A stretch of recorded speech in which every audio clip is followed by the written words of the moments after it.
11th class business studies chapter था व्यावसायिक संगठन के प्रारूप या फॉर्म्स ऑफ बिजनेस ऑर्गेनाइजेशन।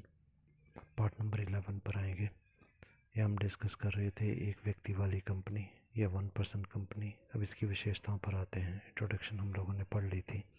पहला, इसका समय मिलन एक निजी कंपनी के रूप में होता है। It's incorporation is in the form of A private company. Private company, public company के बारे में हम लोगों ने थोड़ा सा पढ़ा था। दो प्रकार की हमारी ये कंपनी होती हैं। आगे हम थोड़ा और डिटेल में पढ़ेंगे यहाँ पर। तो प्राइवेट कंपनी के तौर पर इसको जो है रजिस्टर करवाया जाता है। सेकंड है, इसका एक ही सदस्य होता है। It has only one member. इसमें कम से कम एक संचालक हो सकता है। इट में हैव मिनिमम वन डायरेक्टर, एक डायरेक्टर होना चाहिए। अगला है कम से कम। फोर्थ पॉइंट है, इस कंपनी को अपने नाम के साथ में एक व्यक्ति वाली कंपनी लिखना अनिवार्य होता है। मतलब इसके नाम के एंड में वन पर्सन कंपनी जो है वो लिखना, ये वर्ड जो है वो मेंशन करना ज़रूरी होते हैं। It has to compulsory write one person company words with its name. कुछ एक चीज़ें इसमें जो आवश्यक होती हैं वो मेन एलिमेंट्स या फिर मुख्य तत्व इसके क्या हैं। ये छोटे पैमाने की कंपनी होती है। This companies of the small size. Second है, एक प्राकृतिक व्यक्ति जो भारत का नागरिक है इसका सदस्य हो सकता है। प्राकृतिक व्यक्ति में नेचुरल पर्सन हम लोगों ने पढ़ा है अकाउंट्स में, नेचुरल पर्सन अकाउंट। तो कोई नेचुरल पर्सन होना चाहिए, कोई व्यक्ति होना चाहिए और वो व्यक्ति भारत का नागरिक होना चाहिए, वो इसका मेंबर होगा। Its member is a natural person who is a citizen of Bharat. Third point है, इसकी न्यूनतम चुकता पूंजी जो है वो 1 लाख रुपीज़ की होती है। It's main paid up capital is ₹1 lakh. न्यूनतम मतलब कम से कम, और चुकता पूंजी के बारे में बाद में हम पढ़ेंगे डिटेल में नेक्स्ट ईयर। यहाँ पर केवल इतना ही समझ लो कि जो पैसा कंपनी को प्राप्त हो चुका है, केवल इतना से ही समझे, वो कम से कम 1 लाख रुपये जो होना चाहिए। उसके बाद इसकी स्थापना व्यवसाय हेतु होती है, सामाजिक कल्याण के लिए नहीं।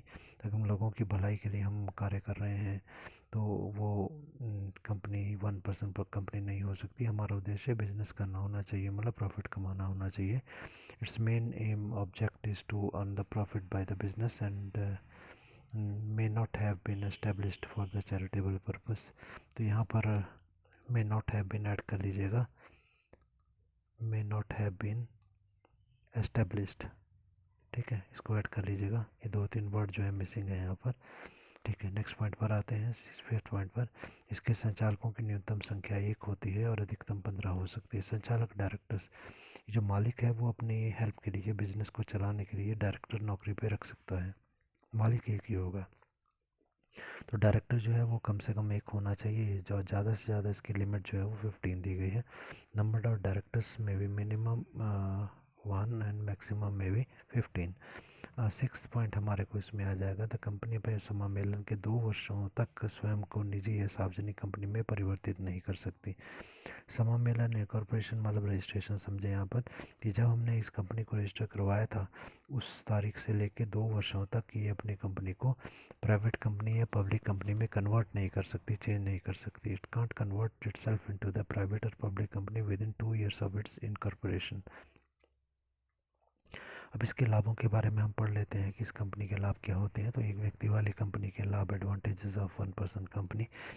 इसके वित्तीय विवरणों में रोकड़ प्रवाह विवरण बनाने की आवश्यकता नहीं होती। No need to prepare the cash flow statement with this final account.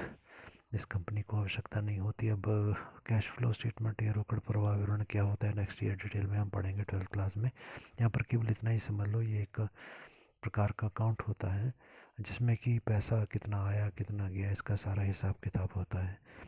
अगला हमारा है पॉइंट, इसे साधारण सभा बुलाने की आवश्यकता नहीं होती। No need to call the annual general meeting.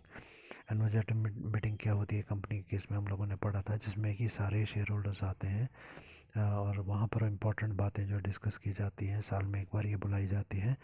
तो इस कंपनी को मीटिंग बुलाने की आवश्यकता नहीं होती, कारण कि इनका मालिक जो है वो एक ही व्यक्ति होता है। थर्ड है, ऐसे साधारण सभा के लिए नोटिस भेजने की भी आवश्यकता नहीं होती। No need to send notice regarding the general meeting. सामान्य कंपनी जहाँ पर मालिकों की संख्या बहुत होती है उनको पहले से इन्फॉर्मेशन या सूचना भेजी जाती है कि भाई इतनी तारीख को हमारी मीटिंग है तो आप सभी उसमें आए। तो ये सूचना यहाँ पर भेजने की आवश्यकता नहीं होती क्योंकि यहाँ पर कोई और व्यक्ति होता नहीं है। नेक्स्ट पॉइंट हमारा है, इसे सभाओं के लिए कार्यवाहक संख्या निर्धारित करने की आवश्यकता नहीं होती। No need to fulfil the condition of the quorum for the meeting. सामान्यतः जब मीटिंग बुलाई जाती है तो उसमें ये देखा जाता है कि वे पर्याप्त संख्या में आदमी हों। जैसे मान लो 1000 आदमी कंपनी के जो मालिक हैं, परंतु आए केवल 5-7 ही हैं, तो उसमें जो फैसला लिया जाएगा वो सही फैसला नहीं माना जाएगा। इसलिए सदस्यों की मिनिमम संख्या जो होती है उसकी एक लिमिट फिक्स कर दी जाती है, सीमा फिक्स कर दी जाती है, जिसे कोरम कहा जाता है। अगला है संपूर्ण नियंत्रण स्वामी का होता है। Owner has a full control over the company. उसके बाद में हम आते हैं, इसके कुछ नोट्स हम डिस्कस कर लें इसके बारे में। और पहला दिया गया कि दिस कंपनी इज आज कंट्रोल और govern by the MCA। Ministry of corporate affairs जो होती है उस मंत्रालय के अधीन इन कंपनीज़ को कंट्रोल किया जाता है और उनके अधीन ही इनको नियंत्रित किया जाता है। It's memorandum of association contains the name of the nominee and nominee can't be A minor. ये कंपनी जो होती है अपना एक मेन, हम लोगों ने पढ़ा था कि कंपनी जब बनती है, अगला चैप्टर हम पढ़ेंगे बहुत डिटेल में उसके बारे में, कि जब कंपनी को सरकार के पास रजिस्टर करवाया जाता है तो कुछ एक ज़रूरी कागज़ बनाए जाते हैं, जिसमें मुख्य कागज़ होता है जिसको हम बोलते हैं पार्षद सीमा नियम या मेमोरेंडम ऑफ एसोसिएशन। तो ये जो डॉक्यूमेंट हम बनाते हैं 1% कंपनी का, तो इस डॉक्यूमेंट में हम नॉमिनी का नाम लिखते हैं। नॉमिनी उत्तराधिकारी, मतलब क्योंकि मालिक एक ही व्यक्ति है इस कंपनी का, यदि उसकी मृत्यु हो जाती है, कोई ऐसी स्थिति हो जाती है, तो उसके बाद इस कंपनी का मालिक कौन होगा, प्रॉपर्टी का उत्तराधिकारी कौन होगा, तो उसका नाम जो है इसके मेमोरेंडम ऑफ एसोसिएशन में लिखा जाता है। और यहाँ पर ये भी बताया गया कि जो ये नॉमिनी उत्तराधिकारी होगा ये कोई माइनर नहीं हो सकता, मतलब 18 साल से कम आयु का नहीं हो सकता। अगला इट्स पेड अप कैपिटल में भी अप टू ₹50 लाख। ऊपर हमने पढ़ा था कि इसकी चुकता पूंजी जो है वो कम से कम 1 लाख की होनी चाहिए। अब अधिकतम संख्या के बारे में बताया गया कि 50 लाख तक हो सकती है। अगला बोलेगा limit for its turn over is ₹2 crore. इसकी जो बिक्री की सीमा अधिकतम होगी वो 2 करोड़ रुपए तक की हो सकती है, उससे अधिक नहीं होनी चाहिए।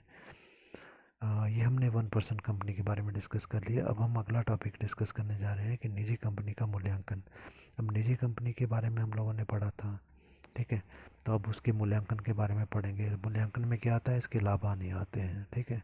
तो मूल्यांकन मतलब इवैल्यूएशन हम इसको बोलते हैं इंग्लिश में। तो सबसे पहले हम लाभों के बारे में चर्चा कर लें कि निजी कंपनी के लाभ क्या होंगे। तो निजी कंपनी के लाभों के बारे में पहला लाभ हमारे को दिया गया निर्माण में सुविधा। एडवांटेजेस ऑफ प्राइवेट कंपनी, निर्माण में सुविधा, इज इन्फॉर्मेशन। 2 व्यक्ति जो इस कंपनी को शुरू कर सकते हैं, कम से कम 2 व्यक्ति चाहिए। 2 व्यक्ति आपस में मिलेंगे, रजिस्ट्रेशन करवाएंगे कंपनी का, और रजिस्ट्रेशन करवाने के तुरंत बाद ही अपना बिजनेस शुरू कर सकते हैं। आगे हम पढ़ेंगे जब सार्वजनिक कंपनी या पब्लिक कंपनी बनाई जाती है तो उसको शुरू करने के लिए हमारे को एक और सर्टिफिकेट लेना होता है व्यवसाय शुरू करने का, जिसको हम बोलते हैं व्यवसाय शुरू करने का प्रमाण पत्र या certificate of commencement of business. तो निजी कंपनी को लेने की आवश्यकता नहीं होती, रजिस्ट्रेशन होते ही बिजनेस को शुरू कर सकती है। सेकंड है प्रबंध में एक रूपता, यूनिफॉर्मिटी ऑफ द मैनेजमेंट। क्योंकि प्रबंध जो है थोड़े से व्यक्तियों के हाथ में होता है, 1-2 व्यक्ति, या एक तो नहीं पर 2 या 5-7 व्यक्ति हो सकते हैं। तो ऐसी स्थिति में थोड़े व्यक्तियों के हाथ में नियंत्रण होगा तो वो अपने हिसाब से कंपनी को चलाते हैं और एक जैसे ही चलाते हैं। अगला है प्रत्यक्ष प्रोत्साहन, डायरेक्ट इनकरेजमेंट। यदि हम बात करते हैं कि मिनिमम 2 व्यक्ति इसके लिए चाहिए और 2 व्यक्ति हमारी संस्था में हैं, तब क्या होगा, 2 व्यक्तियों को मालूम है कि जितना भी लाभ होगा सारा लाभ हमारे को ही लाभ के रूप में मिल जाएगा। तो ये दोनों व्यक्ति खूब मेहनत करते हैं। तो क्योंकि इनको मालूम है कि अगर ज़्यादा लाभ होगा तो वो सारा हमको ही मिलना है और लोगों में नहीं बंटना, इसलिए काम करने के लिए इनको प्रोत्साहन या मोटिवेशन मिलता है। अगला पॉइंट है गोपनीयता या फिर सीक्रेसी। इसे अपने खाता जनता के सामने या फिर रजिस्ट्रार के सामने प्रस्तुत करने की आवश्यकता नहीं होती। जो पब्लिक कंपनी होती है उनको अपने अकाउंट्स बनाने होते हैं और उनको सामान्य जनता के सामने रजिस्ट्रार के पास उनकी एक कॉपी जो है वो जमा करवानी पड़ती है ताकि सभी व्यक्ति उसको देख सकें।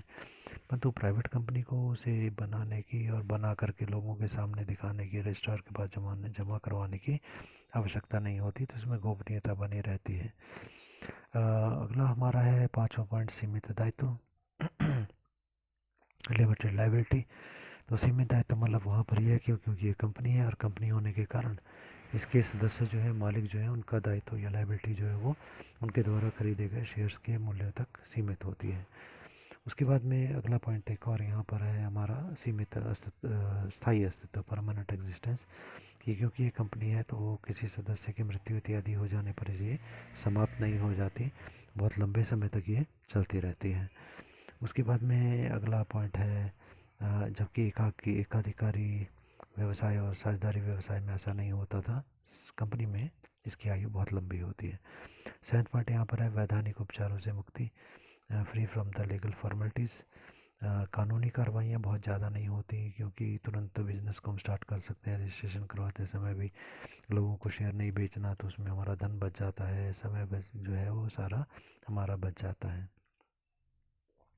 उसके बाद में नेक्स्ट हेडिंग हमारा आ जाएगा सीमित निजी कंपनी के दोष, disadvantages of the private company. क्या कमियां है इसमें, तो यहाँ पर बोला गया इसमें सदस्यों की संख्या जो है वो सीमित होती है, लिमिटेड मेंबरशिप। यहाँ पर हमारे को बोला गया कि इसके जो मेंबर्स होंगे मतलब मालिक होंगे उनकी अधिकतम संख्या जो है वो 200 तक सीमित कर दी गई, इससे ज़्यादा नहीं हो सकते हैं क्योंकि व्यक्ति थोड़े होंगे तो पूंजी भी थोड़ी होगी। आर्थिक साधन मतलब पैसे, इनके पास फाइनेंशियल रिसोर्सेज जो हैं वो सीमित होते हैं, थोड़ा पैसा है तो ज़्यादा उन्नति नहीं कर पाते।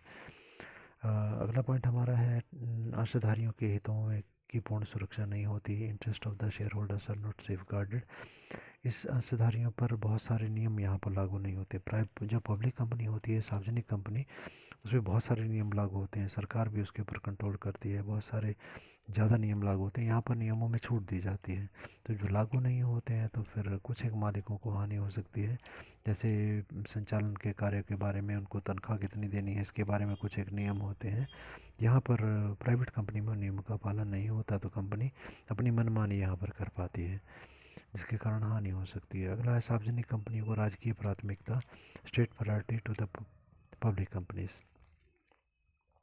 कहने का मतलब जब सरकार छूट देने लगती है, सुविधाएं प्रदान करती है, तो वो सार्वजनिक कंपनी को प्रदान करती है, प्राइवेट कंपनीज़ को नहीं करती, क्योंकि एक प्रकार की निजी दुकानें होती हैं, इसलिए सरकार इनको ज़रा कम सुविधाएं देती है। जैसे के लिए लाइसेंस देना तो पहले पब्लिक कंपनी को या सार्वजनिक कंपनी को दे दिया जाएगा, सरकार सहायता करती है, आर्थिक सहायता पैसे की, तो पब्लिक कंपनी की ज़्यादा करती है, इनको कम देती है। या फिर औद्योगिक वित्त निगम, इंडस्ट्रियल फाइनेंस कॉरपोरेशन वगैरह अगर लोन वगैरह देते हैं तो लोन भी पब्लिक कंपनी को पहले देते हैं, प्राइवेट कंपनी को कम देते हैं। अगला हम एक डिफरेंस कर लेते हैं निजी कंपनी और सार्वजनिक कंपनी में। आज की वीडियो में हम 2-3 ही पॉइंट इसके डिस्कस करेंगे, बाकी अगले वीडियो में कंटिन्यू करेंगे। तो पहला डिफरेंस हमारा आता है सदस्यों की संख्या या नंबर ऑफ़ मेंबर्स। तो जो हमारी प्राइवेट कंपनी या निजी कंपनी होती है, इसमें कम से कम सदस्य जो होते हैं वो 2 होने चाहिए और अधिकतम जो है वो 200 हो सकते हैं। So minimum number of members में भी 2 एंड मैक्सिमम में एक्सटेंड अप टू 200। जब हम सार्वजनिक कंपनी या पब्लिक कंपनी की बात करते हैं तो यहाँ पर कम से कम सदस्यों की संख्या जो है 7 होती है और अधिकतम जो है जितने अंश उन्होंने निर्गमित किए होते हैं, जितने शेयर किस कंपनी ने बेचे होते हैं, उतने तक हमारे सदस्य या मालिक हो सकते हैं। So minimum 7 maximum to the maximum number of shares issued by the company. जितने शेयर इशू किए गए उतने तक इनके सदस्य हो पाते हैं। सेकंड पॉइंट है जनता को आमंत्रण और इनविटेशन टू द पब्लिक। जो प्राइवेट कंपनी होती है ये अपने शेयर और डिवेंचर को बेचने के लिए सामान्य जनता को या लोगों को आमंत्रित नहीं करती कि आप हमारे शेयर और डिवेंचर खरीदो। It can't invite public to buy its shares and debentures. जबकि पब्लिक कंपनी, सार्वजनिक कंपनी की हम बात करें तो ये अपने शेयर और डिवेंचर की बिक्री के लिए सामान्य जनता को आमंत्रित करती है, इनवाइट करती है। It can invite the public for the sale of its shares and debentures. Third point हमारा आता है अशोक का आवंटन और allotment of the shares.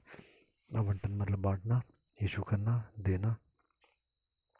Private company होती है कंपनी समामेलन के तुरंत बाद, समामेलन मतलब रजिस्ट्रेशन, इनकॉर्पोरेशन, रजिस्ट्रेशन के तुरंत बाद ही अपने शेयर्स बांट सकती है लोगों को या मालिकों में। It can allot shares immediately after its registration. पर जब हम सार्वजनिक कंपनी, पब्लिक कंपनी की बात करें तो इसके अंशों का आवंटन ये तब तक नहीं कर सकते, मतलब शेयर्स तब तक लोगों में नहीं बांटे जा सकते जब तक कि न्यूनतम अभिदान की राशि प्राप्त ना हो जाए। डिटेल में हम न्यूनतम अभिदान अगले चैप्टर में पढ़ेंगे, कंपनी के निर्माण चैप्टर में। यहाँ पर केवल इतना ही समझ लें कि सरकार की तरफ से एक लिमिट बनाई गई कि भाई 60% तो शेयर, 90% तो शेयर जो है वो बिक ही जाने चाहिए। तो ये एक सीमा है जो कि कम से कम शेयर बिक जाने की होती है। तो यदि ये कंडीशन पूरी हो जाती है कि हमारे शेयर जब हमने बेचने की बात की थी 90% शेयर लोगों ने ख़रीद लिए हैं, तब तो हमारी कंपनी जो है वो आगे शेयर बेच पाएगी लोगों को। नहीं बिके तो फिर हमारी कंपनी आगे शेयर्स नहीं बेच पाएगी। चौथा पॉइंट होता है प्रविवरण का निर्गमन और इशू प्रोस्पेक्टस। इसके बारे में भी नेक्स्ट चैप्टर में पढ़ेंगे। यहाँ पर केवल इतना समझते हैं कि प्रोस्पेक्टस या प्रविवरण क्या होता है। देखो, जब हमारी कंपनी लोगों को शेयर बेच रही होती है तो उस टाइम पर लोगों को बताना होता है कि भाई हमारी कंपनी जो है शेयर बेचने जा रही है, इतने रुपए का शेयर है, आप खरीदेंगे, हम इतना लाभ आपको देंगे, हमारी कंपनी बहुत अच्छी है, हमारी कंपनी बहुत लाभ कमा रही है, पिछले वर्षों में भी हमने मालिकों को इतना इतना लाभ दिया है, मतलब लोगों को इन्फॉर्म करना। तो जिस विज्ञापन के माध्यम से लोगों को इन्फॉर्म किया जाता है, सूचित किया जाता है, कंपनी के बारे में बताया जाता है, आकर्षित किया जाता है लोगों को कंपनी की ओर, उस विज्ञापन को हम प्रविवरण या प्रोस्पेक्टस बोलते हैं। तो निजी कंपनी जो होती है इसको प्रोस्पेक्टस या स्थानापन्न प्रविवरण जारी करने की कोई आवश्यकता नहीं होती। Private company is not required to issue the prospectus और the statement in lieu prospectus, क्योंकि निजी कंपनी जो है इसने दो मालिक हैं, दोनों ने खुद ही पैसा लगाना है, लोगों से पैसा लेना नहीं है, तो प्रोस्पेक्टस भी क्यों इशू करना। तो जो सार्वजनिक कंपनी होती है, पब्लिक कंपनी, ये प्रोस्पेक्टस इशू करती है, स्थानापन्न प्रविवरण इशू करती है। It's compulsory to issue either the prospectus और the statement in lieu prospectus for the public company, क्योंकि इन्हें लोगों को शेयर बेचने होते हैं और लोगों को तब तक पता नहीं चलेगा जब तक हम प्रोस्पेक्टस से विज्ञापन नहीं निकालेंगे।